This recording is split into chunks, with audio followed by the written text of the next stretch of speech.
What's going on, everybody, and welcome back to Comic Breakdown. In today's video, we hop back into the Last Wolverine with issue number 2, and I believe this puts us at part 30 of the X-Men Age of Revelation storyline. This story has followed the Wendigo, aka Leonard, once rescued by Wolverine. When Revelation took over, Wolverine threw him to the side. Seeing that the world needed heroes, Leonard took up Wolverine's mantle. He became the Last Wolverine, but now the Vindicator has come to him. Heather Hudson, aka the wife of Logan. The two of them are meeting up in Vancouver, and Vindicator has really come here asking Leonard for help. Heather has been doing a lot of research. She's been doing a lot of digging, trying to figure out what happened to Logan, who Revelation truly is, and what his true purpose is. Now, we already know the gist of how the X-Virus works. 10 years ago, 3K terrorists released the bioweapon known as the X-Virus, or at least it's believed to be 3K. As the readers, we know this is Revelation's doing. Kills people, forcibly mutates others. What the vast majority of the population are not aware of is that it is spreading. The Revelation territories are spreading in all directions. Eventually, all North America, the entire planet, will be covered. At this point, Heather Hudson hasn't fully uncovered the truth. She doesn't know the dark truths of Revelation. What she does know is the things that Logan have done in Revelation's name. The bad things that he has committed for Revelation. She knows better than anybody. Logan has become his worst self. The Wendigo never really saw Logan as the monster, never saw him as the weapon, but Heather has learned that Logan is the one that killed the X-Men. Learning this information, she knows that it must be true. The rumors about Revelation using his powers on Wolverine, forcing Logan to do his bidding, but also having to over and over again reuse these powers on him. Logan's healing factor is so strong that no matter what Revelation does, it's only temporary for him. But Heather has finally found a way to break into the strongholds. The only thing is she needs the Wendigo's help. She can only withstand the radiation in the territories by dedicating nearly all of the Vindicator suit's powers into the hazmat systems. This leaves her pretty much defenseless, so she needs some muscle to come along with her. That's where Leonard steps in. But if they're gonna go do this fight, they're gonna need the help of one other person. This is what takes them to Kurt. Now, at this point, Kurt is human, and he's living the quiet life, the family life. But what Vindicator is saying is that they want Kurt to come along to go to the territories, be exposed to the X-Virus, because there's a chance that it could give his mutations back to him. You know, and this is the thing that I had talked about before on the X-Virus just being so inconsistent. It's really just about the plot. All for the plot. Like, we need a teleporter. Kurt doesn't have his powers. Let's go give him the X-Virus and he's gonna get his powers back. So they take off and they head off over the Revelation territories. As they venture further and further and get closer and closer to Philadelphia, we see Kurt begin to turn blue. His mutant powers are coming back, but more than that, we see that Leonard is being affected as well. Now, Wendigo, he isn't really being turned into some kind of hideous mutation or some monster of that being. No, it's bringing out the animal instincts, the animal aspects of Wendigo. The true monster that lies within him. The one that just wants to eat flesh. That's hungry all the time. As this anger begins to boil up, that's when something shoots at them. Some kind of surface-to-air weapon hits them. And as they go falling out of the sky, we see Kurt use his powers. Smelling the brimstone after all of this time. A smell that he never thought he would miss so very badly. While they're able to safely make it down to the ground, this is where they're met by that douchebag Cyber. Cyber being one of Wolverine's least favorite people. He's working for Revelation, and he is here to take them out, to stop them before they get into the territories. With Cyber taunting Wendigo, mocking Wolverine, making fun of his brainwashed state. Leonard can't take it and he goes in. He straight up attacks.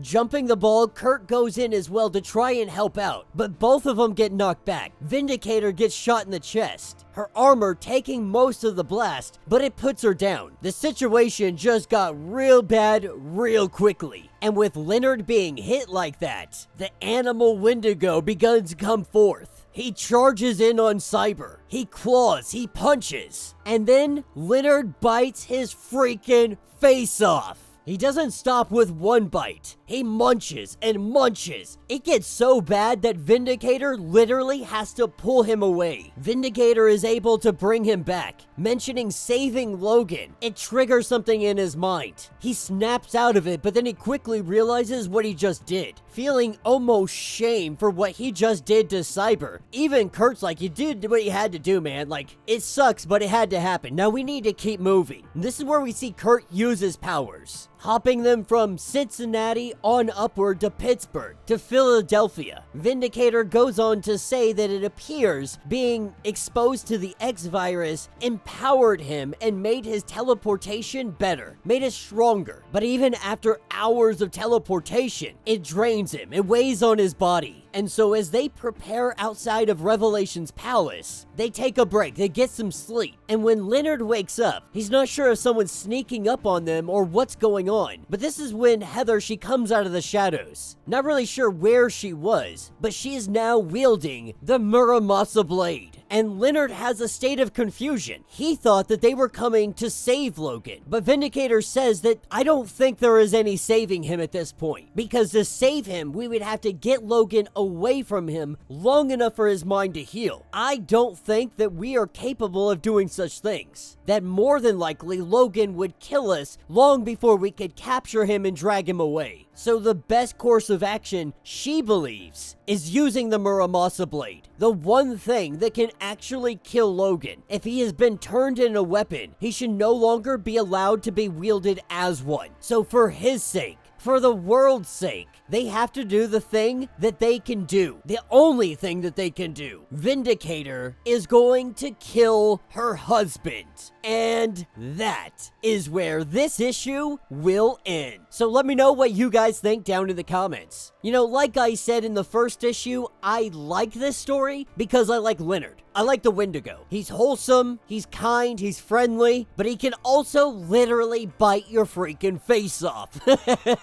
But Wendigo's story is more than just a behemoth that lives in Canada, in the woods of Canada. He's a testament to Wolverine's change. There was a point in time where Wolverine would simply put him down, and Wolverine even thought about putting Leonard down. But seeing that Leonard had the capability to learn, to understand right from wrong, to not just go on animal instinct, Logan saw a bit of himself in Wendigo, and because of this, he saved him. They fought quite a damn bit, but Logan saved him. So that's one reason that I really do enjoy this story. Again, one of my biggest problems is the X virus. Now, I know I've mentioned it a few times. I'll probably shut up about it after this because I've said it enough, but it just doesn't make any damn sense, and it's just for the plot at this point. Like, they're using it 100% however they see fit. It's like, oh, we need somebody to teleport them around and get them to Philadelphia. Let's introduce Kurt without his powers and then give him the X virus and give him his powers back. Like, what the hell was the point of any of that? Just to see Kurt human for the shock and awe value? Like, is that really all that was? I mean, it's just weak writing in my opinion. There was a bunch of different things that you guys could have done with this X virus, and you really just made it like, oh, we're just gonna use it to our benefit. We want to take Franklin Richards out? Cool. We turn him into a monster and he dies. We want to power somebody up? Cool. Let's say the X virus powered them up and made them stronger. Turned them into a mutant. Made this mutant stronger. Took away this mutant's powers. Killed that mutant. Like, it's just for convenience. And this is one reason they haven't explained the X virus in any significant detail, because it doesn't make any damn sense. The premise behind it was smart, like 3K setting off the bomb, the gene bomb. You know, if you stuck to a set guideline that it kills humans and makes mutants stronger, would have totally been on board with it. But instead, they went a whole different direction. They're like, you know what? Let's just use the X virus wherever we see fit to make the story work for us. And it's these bad moments that really do take away from the overall story that you're trying to tell here. Because the X virus isn't some small part of this story, it's the entire story. And so to be so vague on its origins, but also to use it so loosely with your characters, really does take away from your overall narrative, I think. But let me know what you guys think. Let me know your thoughts, let me know your theories. If you want to get caught up on everything that has been going on with this series, go ahead, check out the link in my description as well as the top of this video. That's going to get you caught up on every single issue in the Age of Revelation. If you would like to support the channel, you can always do so by joining the channel membership. If you're unable to do that, simply subscribe to the channel, like this video, hit that notification bell, and with that being said, until the next breakdown.